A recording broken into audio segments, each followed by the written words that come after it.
बिस्मिल्लाहिर्रहमानिर्रहीम। अस्सलाम वालेकुम स्टूडेंट्स। आज हमारे पास क्वेश्चन है कंसीडरेशन के बारे में। कॉन्ट्रैक्ट एक्ट में कंसीडरेशन क्या होती है, आज हम देखेंगे इसका मीनिंग, डेफिनेशन, इसके इंग्रेडिएंट्स, फिर इसके कुछ एसेंशियल्स हैं और लास्ट पर इसकी कुछ एक्सेप्शंस, मतलब कहाँ पर कंसीडरेशन की ज़रूरत नहीं होती। सबसे पहले हम बात करते हैं इसके मीनिंग की बात करें। कंसीडरेशन होता क्या है? कंसीडरेशन होता है रिटर्न। जब हम कोई चीज़ लेते हैं या देते हैं तो वो जो दोनों चीजें हैं वो एक दूसरे के रिटर्न में होती है। मतलब मैंने यहाँ पे एक मिसाल लेते हैं, ए ने सेल की कार और बी ने परचेज की वही कार, कितने में? $10,000 में। अब ये जो कार है और ये जो 10,000 है, ये दोनों जो है वो है कंसीडरेशन। ये दोनों कंसीडरेशन है। ये सिंपल सी एक टर्म है कंसीडरेशन। ये जो चीजें होती हैं इन्हें हम कहते हैं कंसीडरेशन। दूसरे नंबर पे हम बात करते हैं डेफिनेशन की। इसकी डेफिनेशन बड़ी ही सिंपल है। कंसीडरेशन होती है प्राइस, ऐसी प्राइस जिससे जो हम प्रॉमिस होते हैं पार्टीज के दरमियान, जो प्रॉमिस होता है। प्रॉमिस क्या होता है? मिसाल के तौर पर ए ने कहा कि मैंने कार बेचनी है और बी ने कहा मैंने कार खरीदनी है। ये एक प्रॉमिस हुआ। अब इस प्रॉमिस की जो प्राइस है, और वो प्राइस क्या है? 10,000, और जो कार है आपस में जो दोनों एक्सचेंज हो रहे हैं, इस प्रॉमिस को बाय करना या बॉट करना या खरीदना, इसे हम कहते हैं कंसीडरेशन। बिल्कुल सिंपल डेफिनेशन। उसके बाद हम बात करते हैं इसके इंग्रेडिएंट्स की। 3 बड़े इंग्रेडिएंट्स हैं। सबसे पहले डिजायर फॉर प्रॉमिस। सबसे पहले जो नीड होती है वो होती है एक डिजायर, एक ख्वाहिश होती है। जब तक जो प्रोमिसर है, प्रोमिसर जो होता है वो होता है जो प्रपोज करता है, जो कोई चीज बेचना चाहता है। यहाँ पर क्या हुआ? ए बेचना चाहता है अपनी कार को। मैं आपसे जैसे कहूं कि मुझे अपनी कार बेचनी है, तो मैं क्या हुआ? प्रोमिसर। या फिर आप मुझे कहें कि सर हमने आपको कार बेचनी है, तो फिर आप हुए प्रोमिसर। और प्रोमिसी क्या होता है? जो एक्सेप्ट करता है। जब मैंने प्रपोज किया तो आपने एक्सेप्ट किया, उसे हम कहते हैं प्रोमिसी। ये 2 इंग्रेडिएंट हो गए। और तीसरा है पास्ट एंड फ्यूचर कंसीडरेशन। जो कंसीडरेशन होती है पास्ट में उसे हम कहते हैं पास्ट कंसीडरेशन। अब ये किस तरह की कंसंट्रेशन होगी? ऐसी कंसीडरेशन होगी जैसे कि मैंने आपकी पास्ट में कोई हेल्प कर दी, वहां पर जो कंसीडरेशन होगी वो पास में होगी। और आपने मुझे कहा कि मैं आपको 10,000 रुपए दे दूंगा, अभी दिए नहीं, दे दूंगा, तो ये हो गई फ्यूचर कंसीडरेशन। तो ये जो है इसके इंपॉर्टेंट इंग्रेडिएंट्स हैं। और यहाँ पर एक प्रेजेंट कंसीडरेशन भी होती है, जहां जैसे कि आप दुकानदार के पास जाते हैं और आप क्या कहते हैं जाके कि मुझे ये साबुन खरीदना है, और वो क्या कहता है ये 50 रुपए का है, तो वो आपसे 50 रुपए लेता है और आप वो साबुन लेते हैं। तो वो प्रेजेंट कंसीडरेशन होगी, प्रेजेंट कंडीशन में दोनों ही फुलफिल हो गए। तो ये थे इसके इंग्रेडिएंट्स।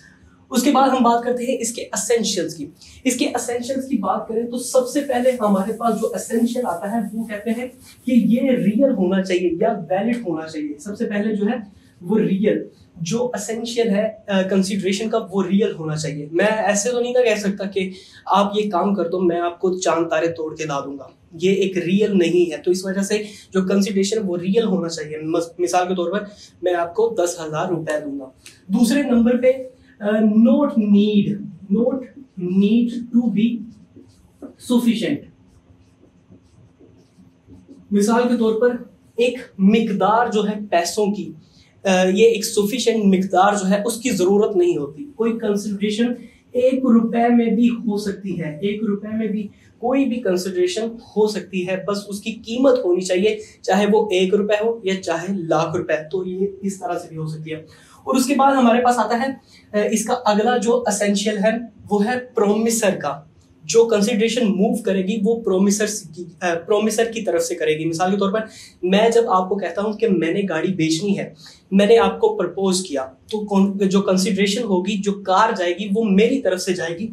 तो ये एक एलिमेंट है। और इसके बाद जो प्रोमिसी है वो ये कहता है कि प्रोमिसी भी प्रपोज कर सकता है। मिसाल के तौर पर मेरे पास गाड़ी है और आप मुझे आकर कहते हैं सर हमने आपकी ये कार खरीदनी है, तो आपने मुझे प्रपोज किया, तो फिर ये भी इसका एसेंशियल एलिमेंट है। और उसके बाद जो एलिमेंट है, जो कंसीडरेशन है, वो लॉफुल होनी चाहिए। लॉफुल होनी चाहिए, और जो ऑब्जेक्ट है मतलब जो कार वगैरह है वो भी लॉफुल होना चाहिए। ये थे इसके कुछ एसेंशियल एलिमेंट्स। उसके बाद हम बात करते हैं इसकी एक्सेप्शंस की। इसकी एक्सेप्शंस की बात करें, नंबर 1 पे हमारे पास आता है agreement of natural love, affection, gift. ये तीनों अलग अलग पॉइंट्स भी हो सकते हैं। अगर एक्सेप्शन पर एक मुकम्मल क्वेश्चन आता है तो फिर ये आपके पास 3 ये और 2 ये 5 पॉइंट्स हो जाएंगे, और दोनों की और पांचों की आपने 2-2 एग्जांपल्स दे देनी है, आपका क्वेश्चन मुकम्मल हो जाएगा। Agreement of natural love, natural love कौन सा एग्रीमेंट होता है, यहाँ पर कौन सी एक्सेप्शन है जहां पर कंसिडरेशन की जरूरत नहीं पड़ती। तो ये एक ऐसा लव है जो नेचुरल होता है, जो पेरेंट्स के दरमियान में हो सकता है। तो यहाँ पर पेरेंट्स की एग्जांपल आ सकती है कि वो कुछ भी अपने बच्चों को दे सकते हैं या बच्चे अपने पेरेंट्स को दे सकते हैं बगैर किसी कंसिडरेशन के।